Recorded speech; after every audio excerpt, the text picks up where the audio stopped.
Now, you raised concern about the possibility of the dragnets being lost deep in the ocean. So what other alternative would you advocate, apart from the local fish dragnets? Well, in the past, and the problem with this net is that they are not degradable quickly, you understand? In the past, if they were using these ASEAN bags, ASEAN this thing, then it's understandable. But all over the world now, they use nylon nets. So when these nylon nets goes down, then they are not easily degradable, and they stay there for so many years. And then in the process, they also what we call ghost fishing. The nets are there.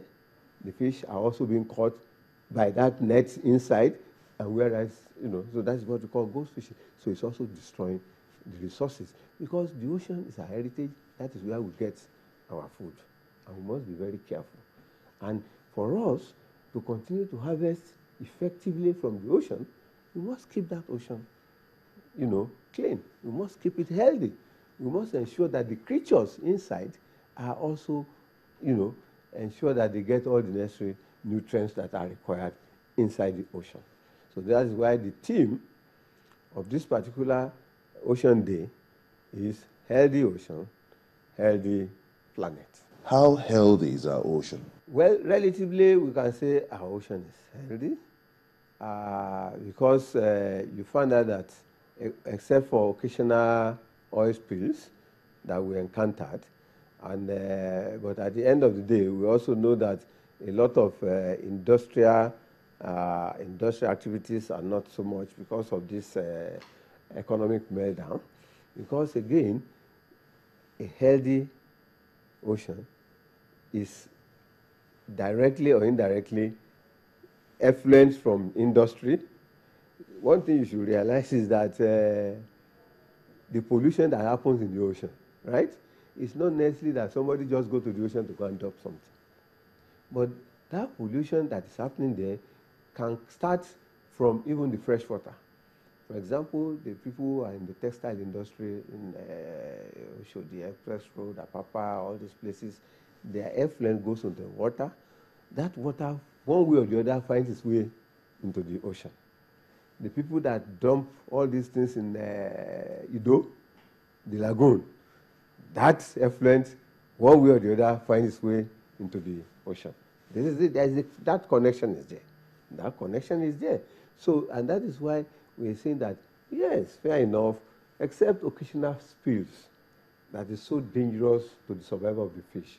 And that's why if there's any spill, we try as much as possible to say that they contain it so that before it goes beyond containment, make sure they contain it so that it will not damage the ecosystem. It will not damage the fish that are there. Would you say the federal government is doing enough to keep the ocean healthy? Of course. Because that is why, some of the organization, research institutes like us are set up so that we can be monitoring the pollution, on a regular basis. You understand? And there are other aspects of the government organization, Nostra, also, they are there in order to ensure the safety and the healthiness of the ocean. We have even security agencies, NEMASA. Everybody, one way or the other, they are involved in making sure that the ocean is safe and healthy.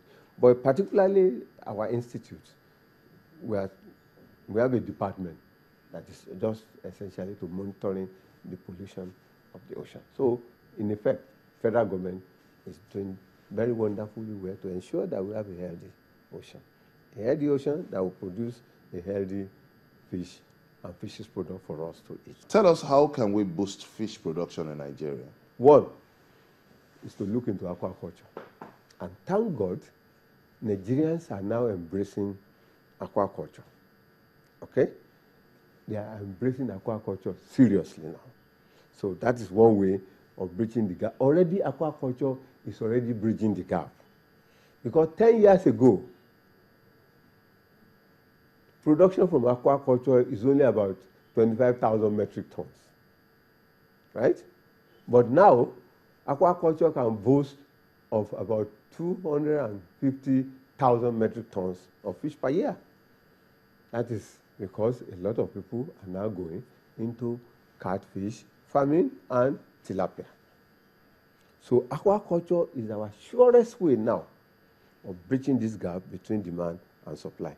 Could you shed more light on this aquaculture? Aquaculture is just breeding the fish more or less in captivity. That means you have to have a concrete tanks, or you have a plastic tanks, or if you like, you can have what we call a hatching pond. And then what you do, you have what you call a broodstock, okay, a male and female. You bring the eggs and the sperm together, and then at the end of the day, you get what you call seeds. What these seeds now transform into what we call juvenile fingerlings. Are you suggesting that despite the massive oceans Nigeria is endowed with, that it still doesn't have the capacity to produce 2.6 million tons of fish annually? No. The issue is this. Our ocean, you have to guide against it. One, as we shall say, healthy ocean has to be guided in such a way that, first of all, you don't have to harvest whatever it is there. The situation in the country right now is that Nigeria industry, the fishing industry in Nigeria, only operate within the 50 meters of the coastal waters. They only operate within 50 meters of the coastal waters. I can assure you that the ocean that you see there can produce that kind of fish. But right now, the type of trawler we have, the type of operation that is going on right now, can only operate within a 50 meter of the coastal waters. Okay? And that is why the federal government has empowered this institute with a vessel that can go into deep sea. Okay? So our mandate now is to go into this deep sea, to go and look for the resources that are there in order to be able to advise the industry that they can now go and invest their money into a deep sea fisheries. We would go on another break, and when we come back, find out the impact of the Atlantic City project expansion on our ocean. Join us again.